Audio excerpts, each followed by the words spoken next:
एक बार में 100 पुशअप्स, सुनने में एक सपने जैसा लगता है ना? चलिए, आज एक ऐसी जबरदस्त तकनीक को समझते हैं जो इस सपने को हकीकत में बदल सकती है। अगर पुशअप्स की गिनती को सच में बढ़ाना है, तो आगे ध्यान से सुनिए। अक्सर ऐसा होता है कि 20 शायद 30 पुशअप्स और बस गाड़ी वहीं आकर रुक जाती है। ट्रेनिंग में एक ऐसी दीवार से टकराना बहुत ही आम और फ्रस्ट्रेटिंग है, जहां से आगे बढ़ना नामुमकिन सा लगने लगता है और वो 100 रेप्स का जादुई आंकड़ा बस दूर का एक सपना बनकर रह जाता है। तो चलिए सीधे मुद्दे पर आते हैं। एक कड़वा सच ये है कि 10-10 रेप्स के जो 3 सेट लगाए जाते हैं ना, वो बिल्कुल बेकार हैं, समय की बर्बादी, खासकर अगर लक्ष्य 100 तक पहुंचने का है। और यही इस पूरी तकनीक का आधार है। तो सवाल ये है कि ये जो पारंपरिक तरीके हैं, वो इस खास लक्ष्य के लिए काम क्यों नहीं करते?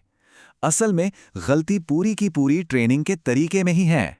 यहां पर ना 2 अलग-अलग सोच की टक्कर है। पारंपरिक ट्रेनिंग सिर्फ वॉल्यूम मतलब गिनती पर ध्यान देती है, लेकिन देखिए 100 रेप्स के लिए सिर्फ ताकत काफी नहीं है, इसके लिए चाहिए जबरदस्त एंड्योरेंस। और वो एंड्योरेंस तब बनती है जब चीजें मुश्किल होने पर रुका ना जाए, बल्कि उस सीमा को तोड़ा जाए। जब मसल्स को उनकी आखिरी हद तक धकेला जाता है, तभी वो ज्यादा देर तक काम करने के लिए खुद को तैयार करती हैं।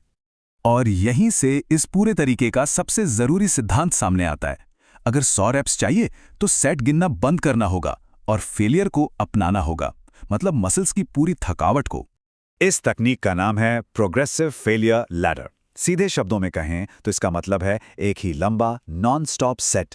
शुरुआत होगी सबसे मुश्किल पुशअप से और वहां से धीरे धीरे सबसे आसान पुशअप की तरफ बढ़ना है, ताकि मसल्स पूरी तरह से थक जाएं।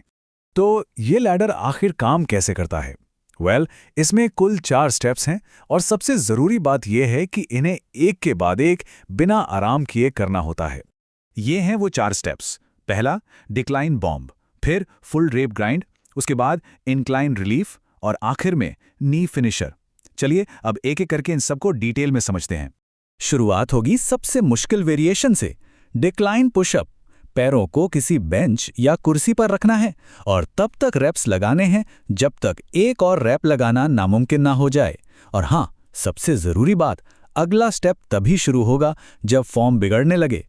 और याद रखिए, सबसे बड़ा नियम, जैसे ही फॉर्म टूटे 1 सेकंड का भी आराम नहीं लेना है। स्टेप्स के बीच में 0 रेस्ट है। जैसे ही डिक्लाइन पुशअप्स में फेलियर आए, बिना एक पल गवाए तुरंत पैरों को जमीन पर ले आना है और परफेक्ट फॉर्म के साथ नॉर्मल पुशअप्स शुरू कर देने हैं। इस पॉइंट तक आते आते बाजू पहले से ही काफी थके हुए होंगे और हमें बिल्कुल यही चाहिए। जब तक फेल ना हो जाओ, करते रहना है।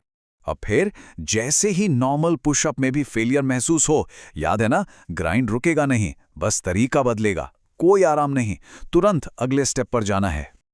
अब हाथों को किसी ऊंची सतह जैसे किसी कुर्सी या काउंटर पर रखना है।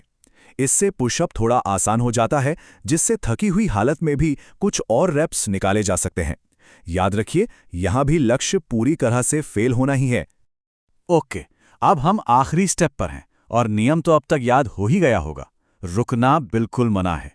बिना एक पल की भी देरी किए सीधे फिनिशर की तरफ बढ़ते हैं। और यह है हमारा फिनिशर, नी पुशअप, यानी घुटनों के बल पुशअप। ये लैडर का आखिरी स्टेप है, जहां शरीर में बची खुची सारी की सारी ताकत झोंक देनी है।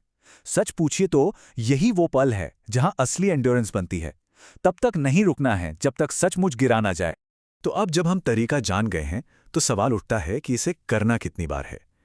क्योंकि देखिए, सही नतीजों के लिए कमिटमेंट तो बहुत जरूरी है। तो सलाह ये दी जाती है कि इस पूरे लैडर को एक सेट मानकर दिन में 2 से 3 बार दोहराया जाए और हफ्ते में 3 से 4 दिन ये ट्रेनिंग करनी है। बस यही वो प्रतिबद्धता है जो इलीट लेवल की एंड्योरेंस तक ले जाएगी। तो देखिए, दावा बहुत बड़ा है और एकदम साफ है। पुरानी बेअसर ट्रेनिंग को छोड़ना होगा। ये वो तरीका है जो 10 रेप्स से सीधा 100 रेप्स तक पहुंचाने की ताकत रखता है। ये तरीका सिर्फ पुशअप्स के बारे में नहीं है, यह असल में किसी भी सीमा को तोड़ने की मानसिकता के बारे में है। तो अब आखिरी सवाल यही है, इस नई जानकारी के साथ कौन सी दीवार तोड़ने की तैयारी है?